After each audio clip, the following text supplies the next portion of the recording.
आज आम 9th class चतुर्थ श्लोकटी को आम पढ़ा। समस्ते देख, बिना कार्य जे मूढ़ा गच्छन्ति परमंदिर अवश्यम लघुताम यान्ति कृष्ण पक्षे यथा शशि। जो मूर्ख माने बिना कार्य अन्य घर को जाई थांती सेमाने निश्चित रूप से निज सम्मान सही स्थान रे हराई थांती।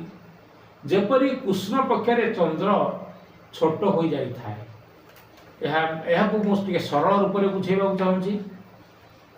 किछि लोक माने अछंती से माने बिना कार्य से अन्य घर को जाई थांती। से माने को प्रथमे भल सम्मान दिया जाई थाए। तापरे जपरी कृष्ण पक्षर चंद्र छोट हो जाई थांती, प्रथमे तांको अति आदर मिली थाए, तापरे आ किछटा आदर कमी जाई थाए, तापरे परे एमती से सम्मान बा आदर चंद्रंक भली पूरा छोट हो जाई थाए। तेणु आमे एतु शिखिली श्लोकरू बिना कारण रे अन्य घर को बारंबार केबे हेले मध्य जीवा नाही।